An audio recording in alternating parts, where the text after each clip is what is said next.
नमस्कार, स्वागत है आपका हमारे इस विशेष कार्यक्रम राजवाड़ा से रेसिडेंसी में। हमारे साथ मौजूद हैं वरिष्ठ पत्रकार और इस कॉलम के लेखक अरविंद तिवारी जी। अरविंद जी, स्वागत है आपका हमारे इस कार्यक्रम में। नमस्कार। अरविंद जी, बहुत लोकप्रियता इस कॉलम को मिलती जा रही है और अंदर की खबरें जो आ रही है वो वाकई काबिले तारीफ है। अब आपने एक बहुत बड़ी खबर निकाली कि अब विनय सहस्त्रबुद्धे की चल रही है। सत्ता और संगठन के बीच तालमेल का जो रास्ता है और बजरिए कहीं भी संगठन में पहुंचना है, सत्ता में पहुंचना है, तो विनय सहस्त्रबुद्धे की मदद लेना आवश्यक हो गया है। देखिए, भारतीय जनता पार्टी के राष्ट्रीय नेतृत्व ने जो वर्किंग पैटर्न तय किया है जेपी नड्डा के अध्यक्ष बनने के बाद, वैसे इसकी शुरुआत अमित शाह जब अध्यक्ष थे तभी हो गई थी, और उन्होंने एक सिस्टम बनाया है कि राज्यों को अपनी बात, राज्य का संगठन हो या राज्य की सरकार हो, उनको अपनी बात प्रभारी महासचिव या प्रभारी उपाध्यक्ष या जो भी राज्य का प्रभारी है उसके माध्यम से ही केंद्रीय नेतृत्व के सामने रखना पड़ेगा। ऐसी स्थिति में स्वाभाविक है कि विनय सहस्त्रबुद्धे जो मध्य प्रदेश के प्रभारी हैं उनका वजन बढ़ गया है, क्योंकि अगर मध्य प्रदेश के प्रदेश अध्यक्ष को या मध्य प्रदेश के मुख्यमंत्री को अपनी बात कोई केंद्र से केंद्रीय नेतृत्व के सामने रखना है तो उन्हें इनकी मदद लेना ही पड़ेगी। अच्छा, आप इस बात से भली भांति परिचित हो कि चाहे भारतीय जनता पार्टी या कांग्रेस हो, जो व्यक्ति प्रभारी की भूमिका में आता है, कांग्रेस में आपको मालूम है मोहन प्रकाश रहे, बीके हरिप्रसाद रहे, उसके पहले नारायण स्वामी रहे, जो भी प्रभारी की भूमिका में आता है वो सशक्त हो जाता है। और चूंकि भारतीय जनता पार्टी में नेटवर्किंग बहुत अलग तरह से है, इसलिए स्वाभाविक हमने पिछले 2-3 कॉलम पहले जब मंत्रिमंडल विस्तार के बाद हम डिस्कशन किया था इसी कॉलम में, तो मैंने आपसे कहा था कि ओम प्रकाश सखलेजा मंत्री क्यों बन पाए। सही बात भाई, मालवा क्षेत्र से 3 वरिष्ठ नेता दावेदार थे, पारस जैन, चेतन कश्यप और ओम प्रकाश सखलेजा, लेकिन ओम प्रकाश सखलेजा इसलिए बनने में सफल हुए कि विनय सहस्त्रबुद्धे का जो है वो वरदहस्त उन पर था। और विनय सहस्त्रबुद्धे चूंकि इस समय दिल्ली और भोपाल के बीच में सेतु की भूमिका में है, इसलिए कई मामलों में उनकी भूमिका बड़ी निर्णायक हो रही। इसीलिए मैंने संकेत भी दिया कि आने वाले समय में जब संगठन में विस्तार होना है, मध्य प्रदेश भाजपा की प्रबंधकारिणी बनना है, तो ऐसी स्थिति में जो फायदा मंत्रिमंडल में ओम प्रकाश सखलेजा को मिला वही संगठन में डॉक्टर हितेश वाजपेयी को भी मिल सकता है। आपने एक बहुत अच्छी बात कही कि जो प्रभारी रहे कांग्रेस में चाहे भाजपा में, उनका एक वजन खूब हुआ करता था, बजरिए उनके ही सत्ता संगठन या आला कमान तक पहुंचा जाता था। मोहन प्रकाश की आपने बात कही, बीके हरिप्रसाद की बात कही, ये बहुत सशक्त थे और एक अन्य ढंग से भी बहुत सशक्त होकर मध्य प्रदेश से गए। भाजपा में हम बात करें तो भाजपा में जैसे अनंत कुमार मध्य प्रदेश के प्रभारी रहे, तो अनंत कुमार का भी एक अपना ऑरा था और वो बड़े प्रभावशाली होते थे। उस समय जो लोग सत्ता और संगठन से परेशान भी रहते थे वो प्रभारी महासचिव के पास जाके अपनी बात बोलते थे। मैं कांग्रेस के कुछ महासचिवों के का जब आपने नाम लिया तो वे सशक्त तो थे, लेकिन एक अन्य रूप में भी बहुत सशक्त होकर मध्य प्रदेश से गए टिकट दिलाने के नाम पे। बिल्कुल, आपने सही कहा कि प्रभारी जो हैं वो चाहे मोहन प्रकाश हो या बीके हरिप्रसाद हो, वो बड़े सशक्त होके गए मध्य प्रदेश से। या दीपक बावरिया की भी हम बात करें तो एनजीओ पैटर्न पे जो काम करने वाले नेता हैं ये लोग, ये बड़े सशक्त होके गए। टिकट दिलाने में जो प्रभारी महासचिव की भूमिका तय हो गई थी उसका इन लोगों ने पूरा फायदा उठाया, पूरा फायदा उठाया। सही बात है। अरविंद जी, जीतू पटवारी एक बहुत सशक्त युवा राजनेता के तौर पर मध्य प्रदेश में उभरे। चाहे वो राहुल गांधी की मध्य प्रदेश सीमा में यात्रा का, किसान आंदोलन पे लेकर मोटरसाइकिल पर उनको घुमाने का मामला हो, प्रदेश के कार्यकारी अध्यक्ष बनने का मामला हो, कमलनाथ सरकार को बचाने को लेकर उनकी भूमिका, लेकिन उनके बड़बोलेपन ने उनका बहुत नुकसान किया। इसको लेकर क्या कहते हैं आप? निसंदेह मध्य प्रदेश में राहुल गांधी के नेतृत्व में जिन युवा नेताओं को पार्टी ने तवज्जो देना शुरू की थी उसमें जीतू पटवारी, अरुण यादव, मीनाक्षी नटराजन सब शामिल थे। और जीतू पटवारी कांग्रेस के राष्ट्रीय सचिव बने। गुजरात के चुनाव में उन्हें अशोक गहलोत के साथ सह प्रभारी बनाया गया। बाद में मध्य प्रदेश के कार्यकारी अध्यक्ष भी हो गए, वो मंत्री रहे महत्वपूर्ण। और जब मध्य प्रदेश में कांग्रेस सत्ता में नहीं रही तो उन्हें कांग्रेस का जो सबसे महत्वपूर्ण मीडिया सेल रहता है उसका चेयरमैन बनाया। लेकिन मैं पिछले 2-3-4 महीनों से देख रहा हूँ कि जीतू पटवारी अपने बयानों के कारण विवादित होते जा रहे हैं। ऐसा लगता है कि जीतू पटवारी बिना सोचे समझे ट्वीट कर देते, बिना सोचे समझे बयान जारी कर देते। अब उनको पिछले अपने 2 ट्वीट वापस लेना पड़े। तो भाई, आप कांग्रेस के मीडिया सेल के चेयरमैन हो, पूर्व मंत्री हो, कार्यकारी अध्यक्ष हो, और ऐसी स्थिति में आप पार्टी को संकट में डालने का काम कर देते हो। आप ट्वीट करते हो पहले और बाद में आप अपने ट्वीट से विड्रॉ हो जाते हो। तो मतलब ये एक तो अगंभीरता दिखा रहा है। ये दिखा रहा है कि जीतू पटवारी गंभीर नेता नहीं है। अगंभीरता है। भाई आपने ट्वीट किया तो या तो आप अपनी बात को एस्टेब्लिश करिए, आप ट्वीट करते हो 2-3 घंटे बाद उस ट्वीट को वापस ले लो, तो आप तो ये बड़ा मतलब।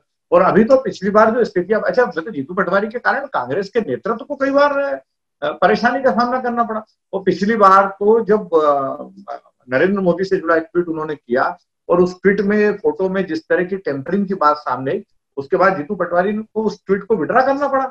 और मतलब पार्टी में ये हलचल शुरू हुई कि भाई ऐसे गैर जिम्मेदार व्यक्ति को क्यों ना पार्टी के मीडिया सेल के चेयरमैन पद के दायित्व से भी मुक्त किया जाए। कोई भी राजनीतिक दल ये कभी नहीं चाहेगा कि उसका कोई प्रवक्ता, उसका कोई मीडिया प्रभारी या उसका कोई पैनलिस्ट जो है वो उसके लिए परेशानी का कारण बने। कहीं ना कहीं पॉलिटिकल मैच्योरिटी की जरूरत है और समय से पहले भाग्य से ज्यादा मिलना इसका पीछे एक बड़ा कारण ऐसा माना जाता है। राजनीतिक आज अगर आप मध्य प्रदेश में कांग्रेस के बड़े नेता के रूप में स्थापित होना चाहते हो तो आपको राजनीतिक परिपक्वता दिखाना पड़ेगी। अब जीतू पटवारी को लेकर तो ये हो गया कि जीतू पटवारी राजनीति में गंभीर चेहरा नहीं है। ये बात दिल्ली से लेकर इंदौर तक लोगों के बीच में चर्चा का विषय। आपको गंभीरता तो लाना होगी। जिस पद पे आप आज मध्य प्रदेश कांग्रेस के आप कार्यकारी अध्यक्ष हो, कांग्रेस के राष्ट्रीय सचिव हो और मीडिया कमेटी के चेयरपर्सन हो, तो गंभीरता तो अपने आचार विचार आचरण में आपको दिखाना ही पड़ेगी। रमाकांत भार्गव और राजेंद्र सिंह, दो नाम बहुत चर्चा में है। शिवराज सिंह के खास सिपहसालार हैं और तूती बोलती है इनकी दोनों जगहों में। देखिए, रमाकांत भार्गव विदिशा के सांसद हैं। उसके पहले जब वो सांसद नहीं बने थे उसके पहले वो सहकारिता के क्षेत्र में अनेक महत्वपूर्ण जिम्मेदारियां उनको शिवराज सिंह चौहान ने सौंपी थी। और राजेंद्र सिंह जो है भाजपा कार्यालय के बहुत पुराने कर्मचारी हैं और कार्यालय में अर्थ से जुड़ा सारा प्रबंधन जो है वो राजेंद्र सिंह देखते हैं। इसलिए प्रदेशाध्यक्ष कोई भी हो तूती राजेंद्र सिंह की बोलती। उन्हें शिवराज सिंह चौहान का बड़ा विश्वस्त माना जाता है। भाजपा कार्यालय में ये कहा जाता है कि अध्यक्ष कोई भी रहे, लेकिन इस कार्यालय में यदि शिवराज सिंह चौहान की तूती आज भी बोलती है तो उसका कारण है राजेंद्र सिंह। ये दोनों इन दिनों बड़े चर्चा में है, क्योंकि देखिए आप जैसे ही राजनीतिक क्षेत्र में ये बात सामने आती है कि रमाकांत भार्गव हो, राजेंद्र सिंह हो, इन्हें मुख्यमंत्री तवज्जो दे रहे हैं। मुख्यमंत्री का किसी व्यक्ति को तवज्जो देने का मैसेज जैसे ही राजनीतिक गलियारों में प्रसारित होता है, उनके इर्द गिर्द लोगों की भीड़ बढ़ना शुरू हो जाती है। क्योंकि दोनों बहुत मुख्यमंत्री के विश्वस्त हैं, इसलिए इनकी इन दिनों तूती बोल रही है। और भारतीय जनता पार्टी का एक बड़ा वर्ग जो है वो इस बात की कोशिश में लगा हुआ है और ये जानना चाहता है कि आखिर ऐसी क्या खूबियां हैं दोनों में कि राजेंद्र सिंह तो लगातार कई सालों से मुख्यमंत्री के बहुत विश्वस्त हैं और रमाकांत भार्गव भी मेन स्ट्रीम में जब से पॉलिटिक्स में आए हैं वो बिल्कुल शिवराज सिंह चौहान के खासम खास बने हुए हैं। बड़ी चर्चा है इन दिनों इन दोनों का। लोग मजाक में कहते हैं कि यदि सत्ता से जुड़ा कोई काम हो तो रमाकांत भार्गव से संपर्क करो, हो जाएगा। और संगठन के मामले में बोलते हैं कि यदि संगठन के मामले में आपको शिवराज जी तक कोई सिफारिश अपनी पहुंचाना हो तो राजेंद्र सिंह उसके लिए सबसे मुफीद है। यहाँ हम लगातार पहले भी चर्चा करते हैं कि अब शिवराज सिंह चौहान की संगठन में वो महती भूमिका नहीं है, तो राजेंद्र सिंह अभी भी असरकारक हैं? नहीं, राजेंद्र सिंह असरकारक हैं क्योंकि वो भाजपा कार्यालय में अर्थ से जुड़े मामले देखते हैं और भाजपा के लिए अर्थ का प्रबंधन तो आखिर सरकार ही करती है ना। तो शिवराज सिंह चौहान के विश्वस्त सिपहसालार के रूप में वहां मौजूद है। अर्थ का प्रबंधन चूंकि सरकार के माध्यम से होता है और ये एक ऐसा गोपनीय विषय रहता है जो बहुत कम लोगों के बीच में शेयर होता है, तो राजेंद्र सिंह भी उनमें से एक हैं जिन तक इस पूरे अर्थ प्रबंधन की सारी जानकारी रहती है। आपने लिखा मध्य प्रदेश हाईकोर्ट की चीफ जस्टिस अजय कुमार मित्तल साहब कहीं अच्छी पद स्थापना पे जाने की संभावना बताई जा रही है। देखिए, अगले महीने माननीय चीफ जस्टिस जो है वो अगले माह सेवानिवृत्त हो रहे हैं और उनका एक बहुत ही शानदार कैरियर रहा है एक न्यायाधिपति के रूप में। और ऐसी चर्चा है कि लोकपाल संस्था जो है और जो कि बहुसदस्यीय संस्था है दिल्ली में, उसमें उन्हें कोई महत्वपूर्ण भूमिका दी जा रही है। चर्चा तो यह भी थी कि सेवानिवृत्ति के पहले भी जस्टिस मित्तल को ये पोस्ट ऑफर की जा सकती है, पर अब मुझे ऐसा लग रहा है, जो दिल्ली के सूत्र बता रहे हैं, कि सेवानिवृत्ति के बाद वो जो है लोकपाल संगठन में एक महत्वपूर्ण भूमिका में रहेंगे। एक पद अभी वहां रिक्त है और ये तय माना जा रहा है कि उस पद पे जो है जस्टिस अजय मित्तल की नियुक्ति होगी। बहुत शानदार व्यक्तित्व है न्याय जगत के जस्टिस मित्तल और मध्य प्रदेश के चीफ जस्टिस के रूप में उन्होंने कई ऐसे माइलस्टोन डिसीजन दिए हैं जो जुडिशरी के क्षेत्र में माइलस्टोन माने जाएंगे। तो हमारे लिए भी एक बड़े गर्व की बात है कि मध्य प्रदेश का कोई व्यक्ति दिल्ली में महत्वपूर्ण भूमिका में रहे। ये मध्य प्रदेश के लिए भी बहुत गौरव की बात, बड़ी बात है। राजा बाबू सिंह की पुलिसिंग के बारे में हम पहले कई बार चर्चा कर चुके हैं। अब राजा बाबू सिंह कहीं न कहीं दिल्ली जाना चाह रहे हैं, आपने ऐसा लिखा है। देखिए मध्य प्रदेश में 3 साल हुए अभी राजा बाबू सिंह को लौटे, और जो व्यक्ति केंद्र से प्रतिनियुक्ति पर अपने गृह राज्य में लौटता है उसके लिए 3 साल के कूलिंग पीरियड को फॉलो करना बहुत जरूरी रहता है। मतलब आप 3 साल वापस प्रतिनियुक्ति पे नहीं जा सकते।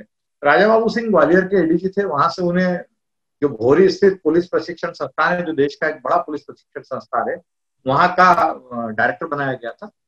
लेकिन वो वहां कार्यभार ग्रहण करते इसके पहले उनकी पदस्थापना में बदलाव हुआ और उन्हें एडीजी सोशल पुलिसिंग का दायित्व सौंपा गया। सामान्यतः एडीजी सोशल पुलिसिंग का दायित्व जो है वो मतलब एक एडीजी स्तर के अधिकारी के लिए बहुत कम महत्वपूर्ण जिम्मेदारी, अपेक्षाकृत कम महत्वपूर्ण जिम्मेदारी मानी जाती है। और चूंकि राजा बाबू सिंह का कूलिंग ऑफ पीरियड जो है वो इसी साल अक्टूबर में समाप्त हो रहा है, तो उन्होंने मध्य प्रदेश सरकार से आग्रह किया कि भाई अगर मध्य प्रदेश में मेरी सेवाओं की आवश्यकता न हो तो मैं केंद्र में प्रतिनियुक्ति पर जाना चाहता हूँ। राजा बाबू सिंह पहले भी 5-6 साल दिल्ली में प्रतिनियुक्ति पर रह चुके हैं, तो उन्होंने आग्रह किया अभी केंद्र में। अच्छा, एक बात और भी है कि जब राज्य की पदस्थापना में अधिकारी को ऐसा लगता है कि उसे तवज्जो नहीं मिल रही है, उसके कार्य का सही आकलन नहीं मिल रहा है, तो उसके लिए दिल्ली में काम करने का एक बड़ा ओरा रहता है। दिल्ली में कोई भी अधिकारी जो काम करता है, कोई नेशनल सिनेरियो में बहुत बड़े ओरा में काम करता है। राजा बाबू सिंह चूंकि पहले भी रह चुके हैं, आईटीबीपी में रह चुके हैं पहले, और जिस अधिकारी को अपनी मध्य प्रदेश की पदस्थापना से कोई मोह न हो, तो उस अधिकारी के लिए श्रेष्ठ ये रहता है कि वो विकल्प ये रहता है कि वो केंद्र में प्रतिनियुक्ति पर चला जाए। तो राजा बाबू सिंह ने केंद्र में प्रतिनियुक्ति पर जाने का ऑप्शन दे दिया है। मध्य प्रदेश सरकार ने उन्हें एनओसी दे दी है। अब देखना ये कि केंद्र के किस पैरामिलिट्री फोर्स में राजा बाबू सिंह को मौका मिलता है। फैसला तो दिल्ली में होगा, लेकिन इसका हमें हम सबको बेसब्री से इंतजार है। आपने कहा है कि दिल्ली में काम करने वाले अफसर का औहरा बड़ा होता है, उसकी कार्यशैली अलग होती है, विस्तृत होती है, उसके सोच का तरीका बदल जाता है। हम इंदौर के पूर्व कलेक्टर रहे विवेक अग्रवाल के बारे में भी आपने लिखा है कि वे केंद्र में कृषि विभाग में हैं और प्रधानमंत्री कार्यालय से उनके कामों की काफी प्रशंसा हो रही है। देखिए, विवेक अग्रवाल इंदौर में कलेक्टर रहे, हमसे बहुत अच्छे से वाकिफ है, बहुत विजनरी अधिकारी है। जब वो मध्य प्रदेश सरकार में नगरीय प्रशासन विभाग के आयुक्त रहे, प्रमुख सचिव रहे और मुख्यमंत्री के सचिव रहे, तो वहां भी उन्होंने बहुत जबरदस्त काम किया। मतलब आप उनकी शोहरत, उनकी मतलब काम करने की क्षमता का आकलन इस बात से लगा सकते हैं कि जब भी पिछले 2-5 साल जब तक वो केंद्र में प्रतिनियुक्ति पर नहीं गए थे और मुख्यमंत्री के सचिव थे, तो मध्य प्रदेश में जो भी केंद्रीय प्रतिनिधिमंडल आता था उसके सामने राज्य का पक्ष पुख्ता तरीके से रखने के लिए विवेक अग्रवाल को जिम्मेदारी सौंपी जाती। अब मध्य प्रदेश में सत्ता के बदलाव के बाद विवेक अग्रवाल को लगा कि स्थितियां उनके अनुकूल नहीं है, तो वह केंद्र में प्रतिनियुक्ति पर चले गए। और इन दिनों वो कृषि मंत्रालय में संयुक्त सचिव, और कृषि मंत्रालय में भी सेक्शन जो देख रहे हैं बहुत ही इंपॉर्टेंट, पीएम किसान, जो जिसमें प्रधानमंत्री नरेंद्र मोदी की बड़ी रुचि है। अच्छा, दूसरा फायदा उन्हें यह भी मिल रहा है कि नरेंद्र सिंह तोमर कृषि मंत्री है, तो स्वाभाविक है कि नरेंद्र सिंह तोमर कृषि मंत्री है, तो अपने राज्य के अधिकारी के प्रति उनका एक सॉफ्ट कॉर्नर तो, और बहुत परिश्रमी अधिकारी है। दिल्ली में अधिकारी मेहनत से बचते हैं और विवेक अग्रवाल बहुत परिश्रमी अधिकारी हैं, बहुत मेहनत कर रहे हैं, और वो जिस सेक्शन को डील कर रहे हैं पीएम किसान को, वो तो पीएम से उनका डायरेक्ट इंटरेक्शन। और अभी पिछले दिनों भी जब एक किसानों से संबंधित नई योजना केंद्र सरकार ने लॉन्च की, तो उस मंच पे जो है विवेक अग्रवाल भी मौजूद थे। तो मतलब आदमी को नेशनल लेवल पे अपनी वर्किंग कैपेसिटी बताने का एक बहुत अच्छा मौका दिल्ली में जब प्रतिनियुक्ति के दौरान मिलता है, तो उसका फायदा बहुत कम अधिकारी उठा पाते हैं। लेकिन विवेक अग्रवाल बहुत जबरदस्त काम कर रहे हैं और मध्य प्रदेश का नाम जो है वो दिल्ली में उन्होंने ऊंचा किए हुए, अच्छा काम करे। और प्रधानमंत्री किसी अधिकारी की तारीफ करे, प्रधानमंत्री किसी अधिकारी के द्वारा तैयार की गई योजना को अनुमोदित करे, तो ये बहुत बड़ी बात मानी जाती है। विवेक अग्रवाल जी जब इंदौर में कलेक्टर रहे तो उनका कार्यकाल भी बेहद अच्छा रहा और कई सारे अच्छे काम उन्होंने शहर के लिए किए हैं, सौगातें दी हैं, बीआरटीएस भी उसमें शामिल है। बहरहाल अशोक कुमार भार्गव और रमाकांत पांडे, दो अफसर जो है काफी चर्चित रहे हैं अपने कामों की वजह से और अच्छे कामों की वजह से। दोनों सेवा शासकीय अधिकारी जब अप टू द मार्क काम नहीं करते तो मीडिया पर्सन के नाते हम उनके जम के क्रिटिसाइज करते हैं। प्रिंट मीडिया में यदि हम हैं तो अखबारों में उनके खिलाफ लिखते हैं, इलेक्ट्रॉनिक मीडिया में है तो इलेक्ट्रॉनिक मीडिया में एस्टैब्लिश करने की कोशिश करते हैं उनकी गलतियों को, और वेब में हो तो वेब में भी ये हुआ। लेकिन मेरा ऐसा मानना है कि कोई अधिकारी यदि अपने करियर में अच्छा काम करता है तो उसकी तारीफ भी करना चाहिए। अशोक भार्गव, आप तो जानते हैं, इंदौर के एक बहुत साधारण परिवार में जन्मे, अपनी मेहनत के बल पे उन्होंने मुकाम हासिल किया, इसी महीने सेवानिवृत्त होने जा रहे हैं। और अशोक भार्गव के बारे में ये कहा जाता है कि चाहे वो डिप्टी कलेक्टर रहे हो, एडिशनल कलेक्टर रहे हो, कलेक्टर रहे हो या कमिश्नर रहे हो, उन्होंने हमेशा आउट ऑफ द बॉक्स काम किया। मतलब एक नया उदाहरण उन्होंने सेट किया। रीवा में अभी जब वो कमिश्नर थे तो 10th क्लास का और 8th क्लास का रिजल्ट रीवा का स्टेट में सबसे बढ़िया आया है। और रीवा संभाग में इतना अच्छा रिजल्ट का प्रतिशत लाना किसी भी अधिकारी के लिए बहुत चुनौती का काम था। बहुत अच्छा काम करते हैं। इसके पहले वो अशोकनगर और शहडोल के कलेक्टर रहे, वहां भी उन्होंने बहुत अच्छा काम किया। इसी साल सेवानिवृत्त हो रहे, तो मतलब मध्य प्रदेश सरकार एक अच्छे अधिकारी की सेवा से अब वंचित हो जाएगी। अभी वो स्वास्थ्य विभाग में सचिव हैं। श्रीकांत पांडे जो है वो मूलतः जिला पंजीयक की भूमिका में सरकारी नौकरी में आए थे, और उसके बाद जो अदर सर्विसेज का आईएएस के लिए कोटा है उससे आईएएस में सिलेक्ट हुए थे, और उसके बाद उन्होंने बहुत अच्छा काम किया। एडिशनल कलेक्टर भोपाल जब रहे तब उन्होंने महत्वपूर्ण जिम्मेदारी निभाई। कलेक्टर देवास रहते हुए करीब 2.5 साल वो देवास कलेक्टर रहे। उन्होंने एक नॉन एसएएस व्यक्ति या एक नॉन आईएएस व्यक्ति जो है, जो अदर कोटे से आया हुआ व्यक्ति, वो एक इतना अच्छा जिला कलेक्टर के रूप में परफॉर्म कर सकता है, ये उन्होंने उसकी मिसाल कायम की। ये दोनों अधिकारी भले ही सेवानिवृत्त हो रहे हैं, लेकिन इनकी यादें हमेशा ताजा रहेंगी। प्रशासनिक क्षेत्र में इन्होंने जो काम किया है उसको हम कभी भुला नहीं पाएंगे। उनका स्मरण करके हम उनको याद करके उनकी सेवानिवृत्ति के पहले हम एक तरीके से उन्हें एक सम्मान दे रहे हैं। आपने ठीक कहा। अशोक कुमार भार्गव के बारे में ये भी माना जाता है कि जब वे कमिश्नर थे रीवा में, उस दौरान वहां उन्होंने इतनी अच्छी नाकेबंदी करके रखी थी कि वहां कोरोना दूर तक नहीं पाया था। रीवा संभाग से दूर दूर रहा था कोरोना। बिल्कुल सही कहना आपका। नगर निगम में सबसे ज्यादा किसकी चल रही है, अब आप ही बता पाएंगे? देखिए, इंदौर नगर निगम बड़ा हॉटकेक माना जाता है, और इंदौर नगर निगम को कंट्रोल कैसे किया जाए, इंदौर नगर निगम में को कंट्रोल करने के मामले में महत्वपूर्ण पदों पर बैठे लोगों में प्रतिस्पर्धा रहती है। स्वाभाविक बात है कि नगर निगम को कंट्रोल कौन कर रहा, तो आप और हम जवाब ये देंगे कि नगर निगम कमिश्नर प्रतिभा पाल कर रही है। अब चूंकि इंदौर में कलेक्टर मनीष सिंह है और मनीष सिंह नगर निगम के सफल आयुक्त रहे हैं, तो कुछ लोग ये भी कहते हैं कि भाई मनीष सिंह कंट्रोल कर रहे हैं, मनीष सिंह की चल रही है। लेकिन हकीकत ये है कि इन दिनों नगर निगम में जो बदलाव हो रहे हैं, जो पदस्थापनाओं में फेरबदल हो रहे हैं, जिसने हम सबको चौंका रखा है, उसमें जो है नगरीय प्रशासन मंत्री भूपेंद्र सिंह ओएसडी हैं, राजन सिंह सेंगर, जो इंदौर नगर निगम में पहले उपायुक्त भी रहे हैं, उनकी बहुत चल रही है। मतलब इंदौर नगर निगम में लोग दावा कर रहे हैं कि यदि आपको मन मुताबिक पदस्थापना प्राप्त करना हो, मन मुताबिक कार्य प्राप्त करना हो, तो आप भोपाल जाइए और राजन सिंह से मुलाकात करिए, आपको तवज्जो मिल जाएगी इंदौर नगर निगम में। आप मुलाकात भोपाल में करेंगे, नतीजा आपको इंदौर नगर निगम में देखने को मिल जाएगा। अरुण यादव को मानधाता से चुनाव लड़ाने की चर्चा चल पड़ी है। अरुण यादव के बारे में चर्चा करें उसके पहले एक विषय और मैं प्रशासनिक क्षेत्र का आपसे डिस्कस करना चाहूंगा कि मध्य प्रदेश के प्रशासनिक इतिहास में इन दिनों एक बड़ा जबरदस्त काम हुआ है, और वो काम ये हुआ है कि प्रमोटी मध्य प्रदेश के 10 में से 9 संभाग जो हैं उनमें प्रमोटी आईएएस अधिकारी कमिश्नर, मतलब एक बहुत बड़ी बात है। मैं अपने 12-15 साल की उम्र से जब से अपन प्रशासन को थोड़ा समझ पाए हैं, मैं देख रहा हूँ कि इक्का दुक्का संभाग, चंबल, रीवा और होशंगाबाद जैसे संभागों में प्रमोटी ऑफिसर्स को कमिश्नर के रूप में काम करने का मौका मिलता है। लेकिन इस बार आप देखिए कि इंदौर को छोड़ के, इंदौर में direct IAS Pawan Sharma commissioner है, भोपाल में कविंद्र कियावत प्रमोटी अधिकारी वो कमिश्नर है, जबलपुर में जो है महेश चौधरी है, ग्वालियर में जो है एमबी ओझा है, उज्जैन में आनंद शर्मा है, सागर में जेके जैन है, रीवा में राजेश जैन है। मतलब फेरिस्त है। चंबल में रविकांत मिश्रा है। एक लंबी फेरिस्त है प्रमोटी अधिकारियों की। तो मतलब ये एक बड़ा चौंकाने वाला वो माना जा रहा है कि आखिर, और दूसरा है कि सारे अधिकारी ये वो हैं जो प्रशासनिक क्षेत्र में अपनी कार्यक्षमता के कारण पहचाने जाते हैं, इनकी छवि बहुत अच्छी है। और इसमें से कुछ तो ऐसे, जैसे आनंद शर्मा पहले सागर के कमिश्नर है, उज्जैन के कमिश्नर है, एमबी ओझा उज्जैन के कमिश्नर है, ग्वालियर के कमिश्नर है, रविकांत मिश्रा पहले होशंगाबाद के कमिश्नर है, जबलपुर के रहे और अब चंबल के कमिश्नर है, महेश चौधरी दूसरी बार जबलपुर में पदस्थ हुए। तो एक बड़ी उपलब्धि है राज्य प्रशासनिक सेवा से जो अधिकारी आईएएस में प्रमोट हुए हैं, उनके लिए बड़ी उपलब्धि है। सही बात है। 10 में से 9 संभागों में जो है प्रमोटी, 9 संभागों में, और बहुत अच्छे थे। मतलब जिनके परफॉर्मेंस, जिनका परफॉर्मेंस बहुत अच्छा है, जिससे राज्य सरकार खुश है। हालांकि इनमें से 4 संभागायुक्त इसी साल रिटायर हो रहे हैं, 2 सितंबर में हो रहे हैं, एमबी ओझा और महेश चौधरी, और उसके बाद जेके जैन और रविकांत मिश्रा भी इसी साल सेवानिवृत्त हो गए। आपने अरुण यादव को मानदाता से चुनाव लड़ने के बारे में भी लिखा है, क्या कहते हैं? देखिए, मैंने पिछली बार भी जिक्र किया था अपने कॉलम में कि अरुण यादव मानदाता से कांग्रेस के टिकट के मजबूत दावेदार हो सकते हैं, और कमलनाथ भी चाहेंगे।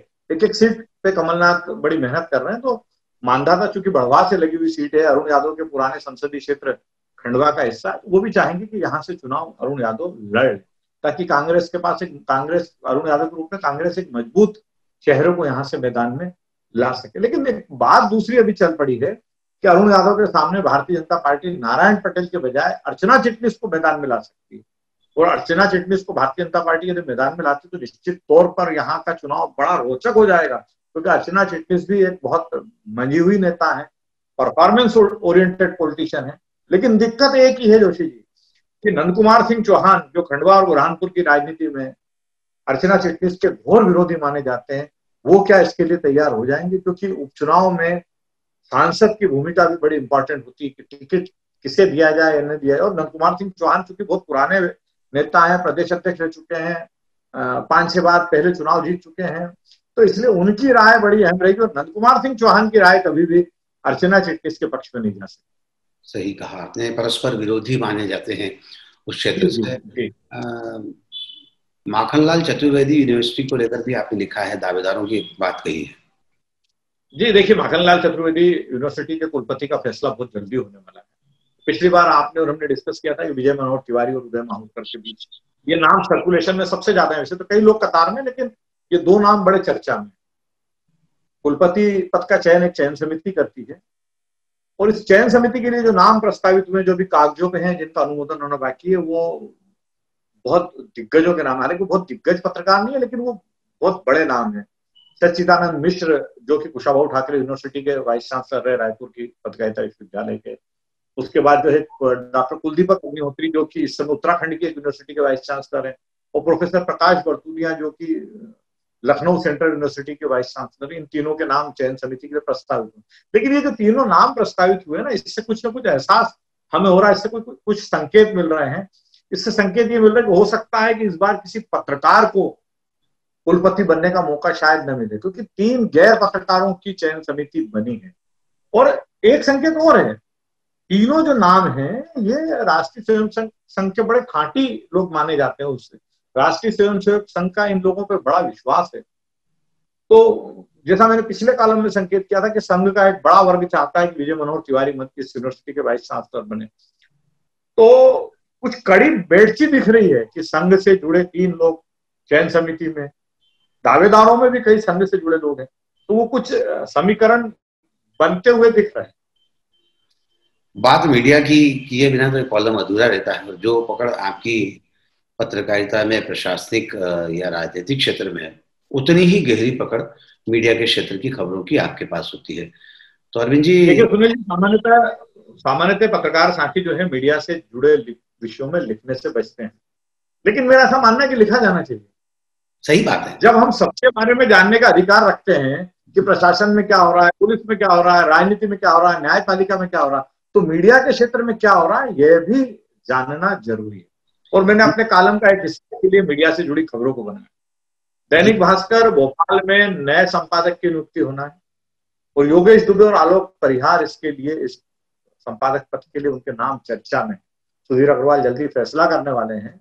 योगेश दुबे इंदौर के ही हैं, यदि दैनिक भास्कर के संपादक को भोपाल के बनते तो इंदौर के लिए बहुत गौरव की बात होगी। लेकिन योगेश दुबे और आलोक परिहार के नाम इस पद की दौड़ में अभी चर्चा में। दूसरा पॉइंट जो है वो सदगुरु शरण अवस्थी, जो जागरण लखनऊ के संपादक थे, वो अब नई दुनिया मध्य प्रदेश के स्टेट हेड हो गए हैं।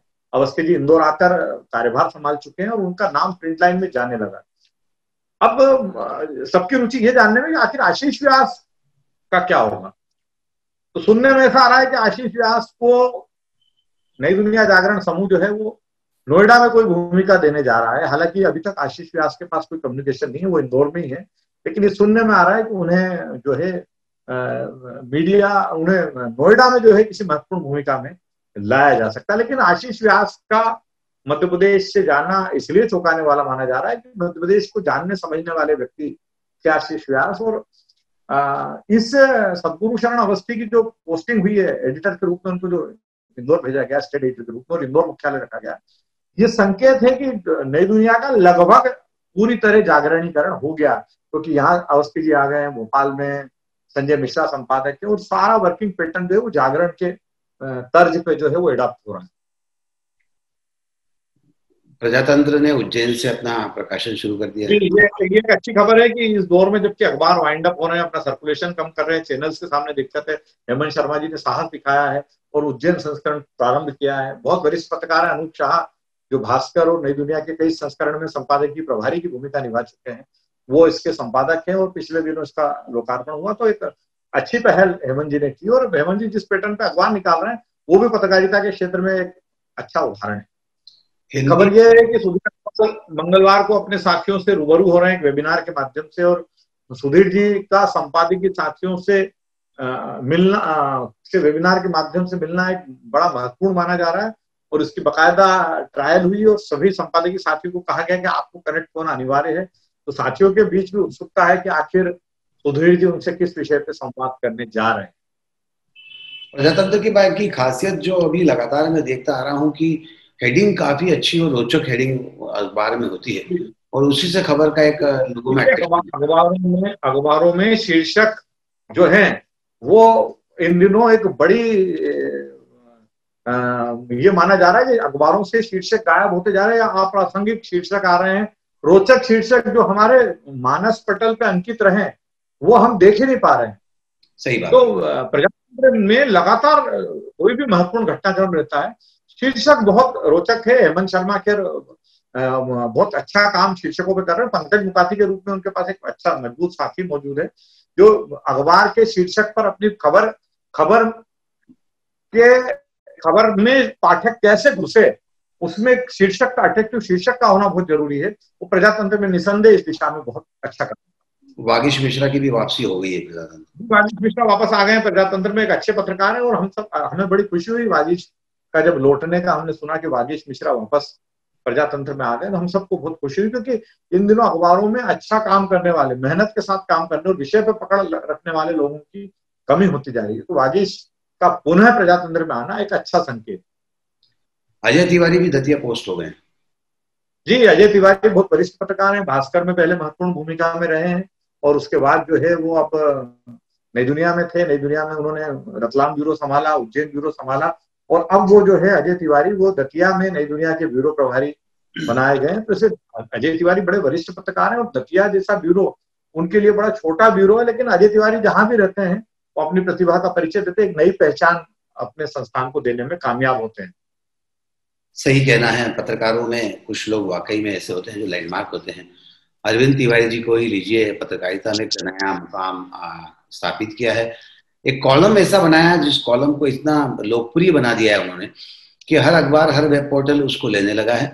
और हम खुशकिस्मत है कि हमारे साथ अरविंद तिवारी जी इस कॉलम के माध्यम से जुड़े हैं, और जो खबरें वे लिखते हैं उन खबरों को हम आपके अपने चैनल के माध्यम से आप तक पहुंचाने की कोशिश करते हैं। बहरहाल अरविंद जी, बहुत बहुत शुक्रिया आपका इस कार्यक्रम में आने के लिए। राजवाड़ा से रेसिडेंसी इस कार्यक्रम में बस इतना ही। सुनील जोशी, अरविंद तिवारी को दीजिए इजाजत। नमस्कार।